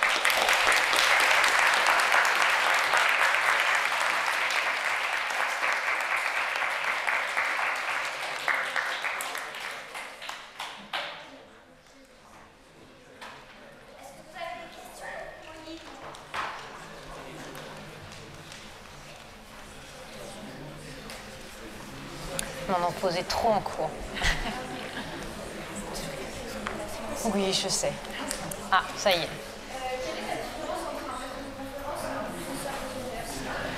Alors, donc je vais répéter la question. La question, c'est quelle est la différence entre un maître de conférence et un professeur des universités? Alors, d'un point de vue, je vais vous l'expliquer sur plusieurs points de vue. Premièrement, le maître, en fait, c'est un grade différent. Donc, maître de conférence, pour être recruté maître de conférence, il faut avoir obtenu une thèse. Une fois qu'on a obtenu une thèse, il faut être actuellement encore qualifié, c'est-à-dire déposer un dossier au niveau du national. Alors, il y a tout un calendrier à respecter. Qu'on dépose un dossier, il y a une commission nationale qui se réunit selon le secteur disciplinaire et qui va regarder votre dossier et dire si oui ou non. Généralement, les critères, c'est d'avoir déjà publié un article et d'avoir enseigné. Et donc, ils vont vous donner la qualification, c'est-à-dire une autorisation pendant 4 ans à candidater. Et ensuite, eh bien, vous attendez la campagne de recrutement, qui généralement, donc, les qualifications, c'est de décembre à février, et les postes qui sont ouverts au concours, parce que c'est un concours à chaque endroit. Donc, chaque université va avoir quelqu'un qui peut-être est parti en retraite, qui a libéré un poste de maître de conférence, et elle va établir un profil. Et fin février, tous les postes qui ont été comme ça ouverts au concours en France vont être publiés sur un site qui s'appelle Galaxy. Donc ça va être publié sur Galaxy et là, il faut que vous envoyiez un dossier de candidature et un par endroit où vous voulez postuler parce que les profils sont un peu différents. Là, il y a plein de règles, c'est assez compliqué, hein, des commissions qui se réunissent, qui examinent, donc une par établissement, qui va examiner le dossier et qui va sélectionner les gens qui passent l'oral. Ceux qui sont sélectionnés passent l'oral et alors ils sont recrutés et s'ils sont recrutés, ils deviennent maîtres de conférence. Donc voilà, c'est comme ça qu'on devient maître de conférence. Une fois qu'on est maître de conférence, on est enseignant-chercheur, on a statutairement un service de 200, j'arrondis, c'est 200 heures d'enseignement, donc équivalent TD à faire dans l'année, sachant qu'une heure de TD est censée valoir 4 heures de travail effectif, puisqu'il y a compris dedans les préparations, les corrections, les jurys, tout ça, ce n'est pas des heures en plus, donc c'est vraiment l'heure de TD, la référence. Et le travail de recherche. Le professeur, eh bien, vous passez, alors, il y a une première condition qui va être, donc il faut avoir passé ce qu'on appelle l'HDR, que j'ai passé en 2016, c'est l'habilitation à diriger des recherches. En fait, c'est un nouveau document que vous allez rédiger, ça ressemble à une deuxième thèse, c'est un peu différent sur la forme. En fait, il y a un peu plus de liberté, généralement on ne présente pas un sujet, on présente un peu un aperçu de tout ce qu'on a fait en recherche, en mettant une grande question scientifique au cœur, etc. Mais ça va être comme une thèse, on va rédiger un manuscrit d'une centaine de pages, généralement. On fait le bilan de ce qu'on a fait en recherche, et on va le déposer, il y a tout un jury avec des experts à l'intérieur, et vous faites une soutenance. Donc il y a une soutenance, si vous êtes curieux, cet après-midi, il y a une soutenance d'HDR au CRPG d'une de nos collègues, la Evelyne Fury, qui va soutenir son HDR. Donc elle a présenté tous ses travaux de recherche depuis 10 ans, 10 ou 15 ans, je pense qu'elle fait de la recherche. Elle va faire un aperçu comme ça pour obtenir l'habilitation à diriger des recherches. Et donc là, c'est un peu comme on a vu avant pour les maîtres de conf. Donc vous avez votre HDR, eh bien vous allez attendre qu'il y ait un poste de professeur publié quelque part. Donc, parce que vous avez du coup toutes les qualifications pour être professeur, mais tant qu'il n'y a pas de poste de libéré, ben, vous ne serez pas professeur. Et donc, quand il y a un poste de professeur qui est libéré quelque part, pour peu qu'il soit dans votre profil, alors on repasse par le même processus de recrutement. Vous allez déposer en ligne sur Galaxy votre dossier. Les gens de la commission vont examiner les dossiers déposés et ils vont convoquer à l'oral les gens qui sont dans le profil. On va avoir une audition. Et là, si vous êtes l'heureux élu, eh ben, vous devenez professeur des universités. Donc ça, c'est comment ça se passe. Donc, il y a des gens qui, parce qu'ils vont... Alors, forcément, si vous êtes mobile, bah, vous avez un peu plus d'opportunités pour bouger ailleurs. Si vous ne l'êtes pas, bah, vous allez attendre qu'il y ait peut-être un poste qui se libère dans votre établissement. Et puis, ce jour-là, bah, vous allez croiser les doigts pour qu'il n'y ait pas trop de candidats qui soient aussi dans le profil. Mais voilà, il y a une partie comme ça. Concrètement, après, dans la vie de tous les jours. Donc ça, c'est le côté un peu statutaire. Eh bien, les obligations statutaires des maîtres de conférences et des professeurs sont les mêmes. Donc, un maître de conférence peut faire exactement le même travail qu'un professeur, même s'il est généralement attendu par la communauté que le professeur, étant professeur, est censé avoir plus de responsabilités. Donc, c'est normalement vers lui qu'on se tourne pour prendre la direction d'une école doctorale, pour prendre une responsabilité d'option, voilà. Et il va avoir un meilleur salaire. C'est pas secondaire du tout. Voilà. Le fait est que c'est une progression de carrière. C'est comme ça que c'est actuellement. Voilà. Mais d'un point de vue élève, je pense que les élèves ne voient... Enfin, moi, je ne voyais pas, quand j'étais à votre place, la différence entre un maître de conférence et un professeur. Et c'est normal de ne pas la voir. Voilà. Moi, j'ai une question juste sur les logiciels que vous utilisez. Ouais. Qui est-ce qui les crée et comment est-ce qu'ils sont mis à jour? Est-ce qu'ils sont mis à jour très régulièrement en fonction de vos besoins? Ou est-ce que... Alors,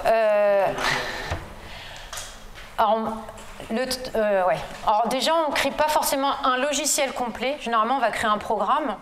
Et par exemple, là, tout ce que vous avez vu sur les chenaux, ça a été des programmes qu'on a... Donc, c'était ce qu'on appelle des plugins, donc des petits programmes qui viennent se greffer sur un programme plus gros. Donc là, les chenaux, on les a fait, c'est des plugins qu'on a mis dans GoCAD, parce que c'était la plateforme, on n'avait pas réinventé toute une plateforme pour faire la visualisation, tout ça, on avait cet outil-là. Donc nous, on a juste fait les programmes qui utilisent cette interface. Mais il y en a d'autres qui vont créer des programmes dont l'interface, ça va être ArcGIS, d'autres qui vont utiliser MATLAB. Ils vont créer tout un programme. Vous pouvez le faire en Python. Quand vous avez votre Python et des bibliothèques qui vous permettent de la visualisation, vous allez faire votre programme et vous allez avoir d'autres bibliothèques que vous utilisez pour faire la visualisation.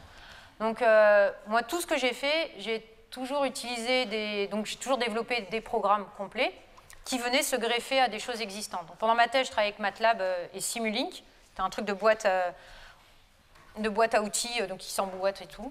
Depuis, sinon, je code en C++, donc dans GoCAD ou de manière indépendante, ou en Python. Et du coup, certains des codes qu'on a développés, alors sur les systèmes karstiques, moi j'en ai 2 que j'ai mis en open source sur GitHub. Et il y en a d'autres qui ne sont pas en open source, sont réservés à l'équipe parce qu'ils ont été financés par des partenaires industriels et donc on ne peut pas les mettre open source. Et c'est des plugins comme ça de GoCAD ou des petits programmes autoporteurs. Voilà.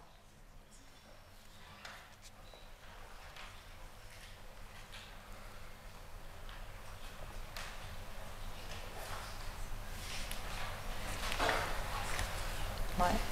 Moi j'ai une question. Vous vous basez sur des données de datation des chenaux? Il y a des données qui existent?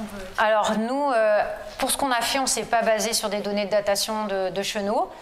Déjà parce qu'on n'est pas parti au début de données réelles, on est vraiment parti sur un concept, parce que je n'ai pas voulu faire un retour sur toute la biblio qui existe sur comment actuellement les gens dans le milieu, on va dire surtout pétrolier, parce que c'est là qu'ils s'intéressent aux représentations réservoirs, comment ils faisaient pour remplir leur milieu, mais ils faisaient un petit peu un truc motus, quoi. Enfin, il y a des méthodes, alors, plus ou moins comme ça, mais un peu pixel où ils jetaient. Et donc nous on s'est dit, ce qu'on veut déjà, c'est arriver à trouver une méthode qui fasse des choses connectées, et ce qu'on approche plus proche des approches objets.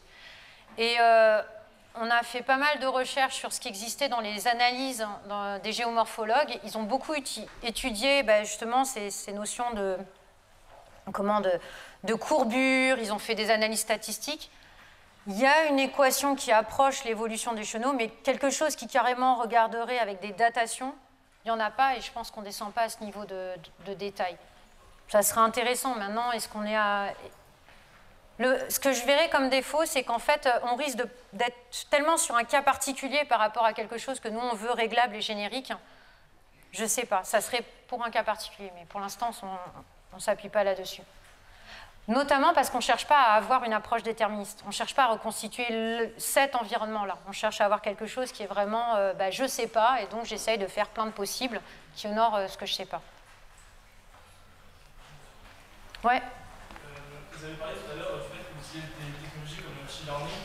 Comment vous faites votre acquisition de données? Parce que là, vous travaillez avec des données qui sont relativement complexes. On ne peut pas avoir beaucoup de données. Alors moi, je n'utilise pas le machine learning. J'en ai parlé en disant qu'il y en a qui développent du machine learning. En fait, c'est la mode en ce moment, le machine learning. Donc, on voit plein de papiers qui utilisent du machine learning partout. Il y a des bons papiers et il y a des moins bons papiers. Parce que justement, toute la difficulté du machine learning, ça va être d'avoir les données et d'avoir des données interprétées ou pas, en quantité suffisante, de manière statistiquement représentative, complète, etc. Et c'est vraiment la difficulté. Et actuellement, il n'y a pas...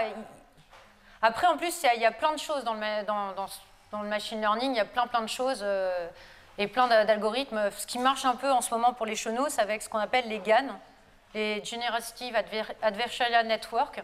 Et moi, je ne travaille pas là-dedans. J'ai juste vu là, des collègues qui commencent à explorer ça. Ça commence à donner des résultats pas trop mauvais, mais le problème, c'est les données d'entraînement. En fait, il faut une banque de données d'entraînement qu'on n'a pas forcément. Et c'est tout le problème de l'application du machine learning aux géosciences, c'est que, en fait, il faut une base de données conséquente. Et alors, bon, on voit un petit peu tout et n'importe quoi, parce qu'en ce moment, marqué machine learning, je suis dure, je suis filmée, c'est pas bien. Marqué machine, mais le fait est que marquer machine learning dans un projet, c'est quasiment la garantie, non, c'est pas une garantie d'être financé, mais en tout cas, ça aide. Donc, du coup, on en voit partout, à toutes les sauces, parfois très pertinent et vraiment très bien, puis d'autres fois, bof. Mais nous, on regarde un peu qu'est-ce qui pourrait être appliqué, mais on n'a pas encore utilisé ça à proprement parler. Durant les crues, du coup, les chenaux doivent bouger un petit peu dans ce qui s'est passé. Est-ce qu'à chaque fois, vous devez changer les modèles quand vous avez pas un mélange de rivière particulier? Ça s'adapte? On n'est pas en train d'essayer de refaire une rivière. Enfin, nous, on est vraiment sur... Je suis à la fin, j'ai une pile sédimentaire. Tiens, est-ce que j'arrive à faire un environnement qui reproduirait ça? Notre algorithme, actuellement, il a plein de défauts. On ne regarde qu'une aggradation, on ne fait pas d'aggradation et d'érosion, et d'incision. Pour l'instant, c'est une des grosses limites que je vois dans notre approche actuelle. Mais on n'est pas encore dans un côté, tiens, je suis partie de telle rivière. Je comprends ce qu'ils vont... C'est l'illustration de Marion en vue de dessus. Mais c'était plus pour montrer, tiens, quand j'ai une toute petite pile en surface, est-ce que j'arrive à avoir des ordres d'abandon? Mais on n'est pas vraiment sur, tiens, un côté déterminé, je reconstruis telle pile à tel endroit. Je ne sais pas si j'ai bien compris votre question, en fait, mais c'est pas complètement ça le but derrière, en fait.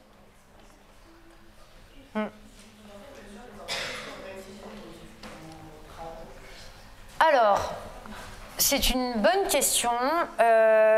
la réponse, elle est assez multiple. Donc la question, c'est dans quelle mesure les entreprises peuvent-elles réutiliser nos travaux? Alors, moi, je ne limiterai pas aux entreprises, je dirais tout le monde. Quand on fait un papier, quand on a une étude scientifique qui est terminée, généralement, l'objectif de la communauté, c'est de la publier. Parce que nous, dans le domaine de la recherche, ce qui est reconnu, c'est les publications. Donc, si on ne publie pas un papier, même si ça reste dans une thèse, en fait, ça disparaît, ça n'arrive pas à se faire connaître. Donc, on cherche à publier. À partir du moment où on publie, l'algorithme, la démarche est accessible à tout le monde. Donc, n'importe qui peut le prendre et le réimplémenter et en faire son propre produit. Ça, c'est possible non seulement par les entreprises, mais aussi par n'importe qui, n'importe quel autre chercheur. Voire, de plus en plus, certaines publications demandent à ce que le code soit mis sur une plateforme publique et donc que n'importe qui puisse s'en servir. Donc il y a des fois, ça pose problème parce que les financeurs de l'étude ne veulent pas qu'on mette le code à disposition. Donc ça, c'est une première réponse. Quand on publie, n'importe qui peut se servir des principes et réutiliser. C'est la science ouverte. Après, en plus de ça, donc, nous, on a une spécificité, mais ça, c'est vraiment mon équipe de recherche. On a ce qu'on appelle un consortium, donc on a un groupe de partenaires industriels et académiques qui nous financent chaque année donc en nous donnant une subvention de recherche. Et le contrat de ce consortium dit que, en échange de ce financement, ils ont un libre accès à tous nos codes informatiques. Et ils ont le droit de les prendre et d'en faire un produit commercial. Et ça, c'est ce qui a été mis en place il y a 30 ans par Jean-Laurent Mallet, donc je n'étais même pas là. Et en fait, l'expérience montre qu'il y a certaines parties, certaines thèses, etc., dont des morceaux ont été pris et mis dans des logiciels qui aujourd'hui sont commerciaux. Donc GoCAD est né comme ça, maintenant c'est devenu un produit complètement extérieur, ce que GoCAD. Mais même dans Petrel, dans le logiciel de Schlumberger, il y a comme ça des morceaux, alors ce n'est pas les chenaux qui sont là, mais il y a d'autres morceaux comme ça de code qu'on peut retrouver, des idées qui sont reprises. Et après, après ce que les gens en font, sinon on n'est pas derrière à vérifier. Mais en tout cas, dans le contrat, ils peuvent le réutiliser. Et donc nous, dans ce fonctionnement de consortium, donc les entreprises ont l'intérêt de financer notre recherche parce qu'elles ont un accès à nos codes. Après, ça reste des codes de recherche, donc c'est jamais des trucs prêts à l'emploi magnifiques avec... ils ont des petits défauts. Donc si on veut en faire un produit commercial, il y a un gros travail derrière, donc c'est un peu normal qu'ils en tirent un certain bénéfice. Et qu'est-ce que je voulais te dire ? Mais après, voilà, ils en font ce qu'ils veulent ou ils en font rien, mais eux, ils y voient un intérêt sur aussi de la veille scientifique, voir ce qui se fait quand il y a quelque chose qui les intéresse. Là, ils vont se dire, oh, ça c'est trop bien, on va s'en servir, on va l'utiliser ou pas. Voilà. Et généralement, nous, on essaye aussi de s'astreindre dans l'équipe à créer régulièrement, dès qu'on sort un papier, on essaye que l'algorithme, enfin tout le code qui a permis à faire ce papier, on fait ce qu'on appelle un training, c'est-à-dire un espèce de démonstrateur. Donc on va avoir un set de données, un code fini avec une interface et un petit PowerPoint de mode d'emploi d'utilisateur pour que quelqu'un soit capable de reproduire les résultats qui sont présentés dans le papier. Et donc ça, on le propose chaque année dans notre meeting, on propose à nos partenaires de leur montrer comment ça fonctionne et on leur fait des petits webinaires pour leur présenter comment ça marche. Voilà. Ouais. Pour la simulation sur le volume, vous utilisez souvent les données de pluie depuis les données sismiques. Maintenant, durant votre présentation, j'ai vu que vous avez parlé de vous baser souvent sur la quantité d'argile, des dépôts d'argile. Ouais. Et c'est que moi je veux savoir comment on fait pour savoir si cet argile-là n'est pas, vu que c'est un environnement sédimentaire, comment faire pour savoir que cet argile-là est dû au méandre en fait, la mise en place des méandres. Alors, j'ai vraiment volontairement fortement simplifié ma présentation en disant argile-sable, argile-sable. En réalité, les données de puits, c'est plus complexe que ça. Donc, quand on récupère des données de puits, il y a des géologues. Donc, dans une entreprise, c'est pas nous les chercheurs qui avons des données de puits. Généralement, sur des vrais cas d'études, on demande les données à des industriels. Et les industriels, ils ont fait des forages, ils ont eu des équipes de géologues qui ont analysé les données de carottes avec de la pétrographie, avec toutes les techniques que vous allez découvrir à l'école, pour pouvoir vous donner pour pouvoir faire une interprétation géologique. Et donc, nous, on se place à l'aval de ça en considérant qu'on a déjà récupéré les données interprétées par les géologues. Donc, il y a vraiment plein de choses. Il y a l'échantillon lui-même, il va y avoir des données je vais avoir un trou de mémoire, de diagraphie. Donc, on va avoir plein de méthodes combinées ensemble qui vous permettent d'avoir une idée de la lithologie que vous avez en place. Et ensuite, on va avoir aussi une connaissance de l'environnement de dépôt, parce que souvent, on sait, là, moi, je vous ai présenté des choses toutes blanches, mais les gens, ils vont savoir, bah, tiens, au Congo, on sait l'environnement de dépôt, on sait que c'est turbiditique, etc., parce qu'il y a une connaissance de la géographie et de la géologie à plus grande échelle qui contraignent un petit peu le système. Et donc, c'est toutes ces connaissances-là qui sont mises en entrée des modèles, généralement. Je ne sais pas si c'est dans ce sens-là qu'était posée votre question. Et après, voilà, en fonction du contexte géologique, par observation des systèmes naturels, on va savoir que dans telles conditions, on va plutôt déposer des argiles, etc. Mais c'est tout le travail de la géologie de dire, bah, tiens, telle observation, je sais que ça se produit dans telle circonstance, et de faire un lien. Ouais.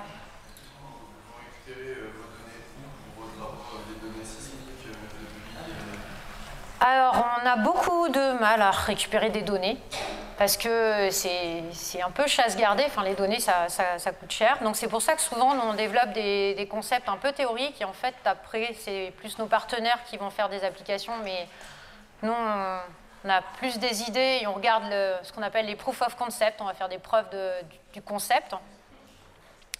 Et les quelques données qu'on a, eh bien, il y a des données publiques quand même. Donc, par exemple, en Australie, il y a tout un jeu de données qui a été rendu public il y a quelques années. Alors, il est un peu énorme, donc il faut envoyer un disque dur pour récupérer les données. Donc, on se retrouve avec une charge de données. Donc là, la difficulté est de faire le tri là-dedans pour trouver celles qui vont nous intéresser.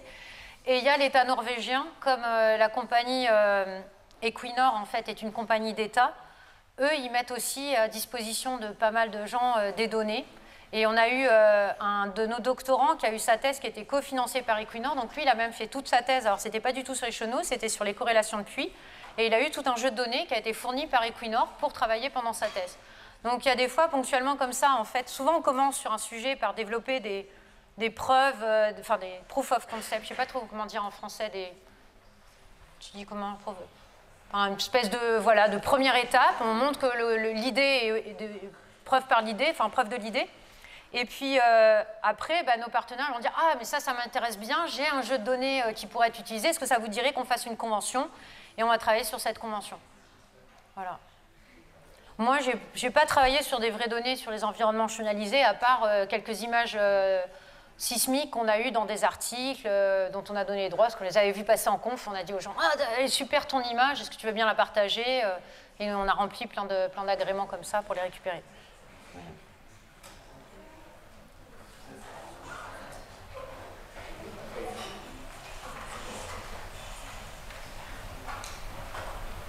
Il n'y a plus de questions? Vous avez faim? Du coup, c'est bon. Je vous remercie. Ah, si, une dernière? Ils vont vous maudire. Dans le domaine de l'exploration minière, on sait que les méandres, la mise en place des méandres aussi, on peut avoir des placés. Oui. Mais comment on peut utiliser concrètement, comment on appelle ça, vos données par exemple pour l'exploration minière? Alors, donc, là, il y a deux questions dans cette question. Il y a, est-ce que les simulations de systèmes chenalisés pourraient être intéressantes pour le domaine minier? Parce que, effectivement, l'eau étant un vecteur de transport de minéralisation, et notamment pour tout ce qui est placère, on va avoir des environnements, des dépôts minéraux qui vont être dans ce type d'environnement de dépôt.